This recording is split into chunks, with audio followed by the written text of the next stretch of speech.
One of the easiest way to get someone stuck in a job interview would be to ask them, what's your worst failure? Okay, and there's a number of reasons, as I'm going to explain to you next, on why this happens.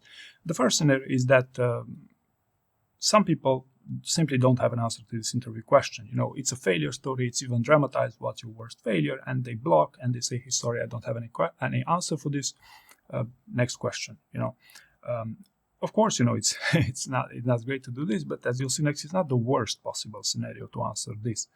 Okay, the second scenario would be people who cannot agree to the fact that they fail.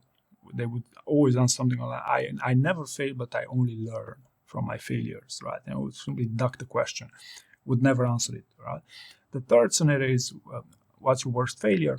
They talk about, yeah, we all fail, we all have failures, but the important thing is to learn and to come back stronger and whatnot. So basically, they would answer this in a hypothetical way. They are not talking about a specific time when they failed, but rather how they would address a failure scenario, which is, you know, a technique which many people use if they don't have an answer, an immediate answer to the question they're getting asked. They go on the general side, generic side, and then eventually they will address it with a specific example, right? But a hypothetical answer does not really work with these things. The next scenario is when answering failure questions, and this is for people who did actually prepare their interview, would be to really answer about the time when they failed and speak about their failure for 10 minutes or 15 minutes straight. Okay, I've had candidates role-playing with me, and then when I asked them the failure story, they would simply explain to me every single possible detail about their failure. It was, you know, a long, convincing first answer, but the problem is that, you know, that's not what I was interested in. I mean, that's not how you sell yourself in a job interview, to your failures, but rather to the learnings that you took from your failures, right? So speaking at length about your failure and explaining it into greater subtleties is not the best possible approach either, right?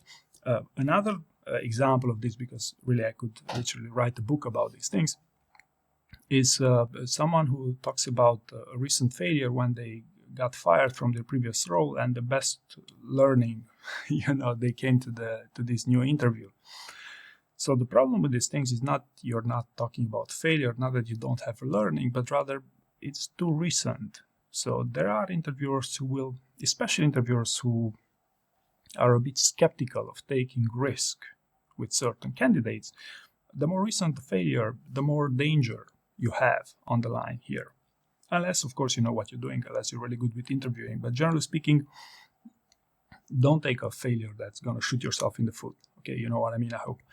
Okay, another scenario would be to talk about a failure that's not really a failure. So, for example, yes, my most recent failure was I was 15 minutes late to work last week. Okay, and my learning was I should better plan ahead.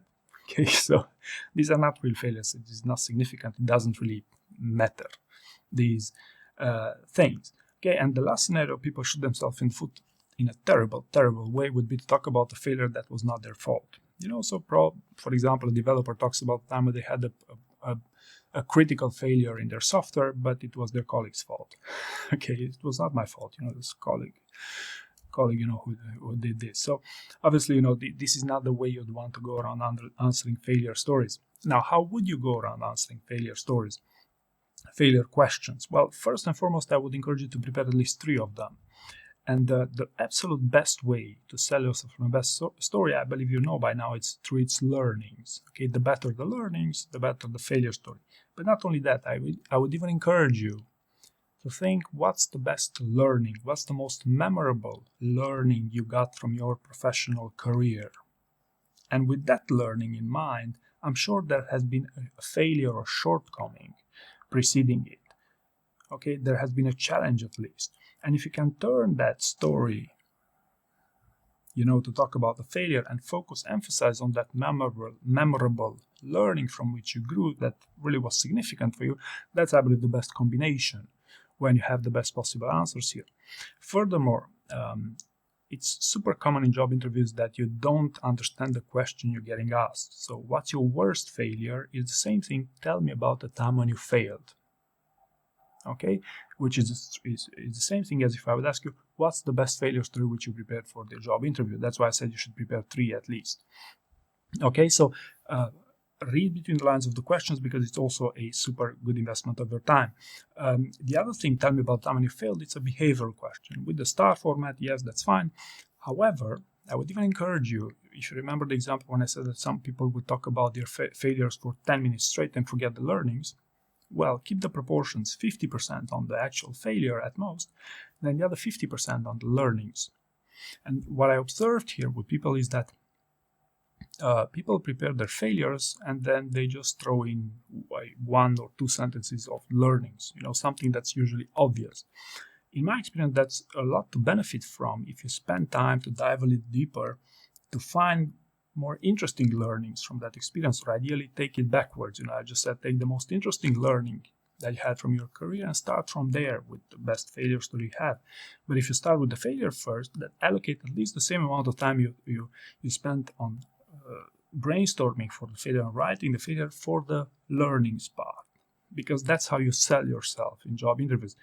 And yes, I do truly believe that in a job interview with a high-performing company, it is about biasing the interviewer towards you and, getting a favorable decision. It's not only about preparing a story bank. It's not about, doing good enough, especially nowadays, but it's an employer-driven market. So something memorable for a failure story through its learnings, ideally. I hope you found this useful. Thank you very much for watching.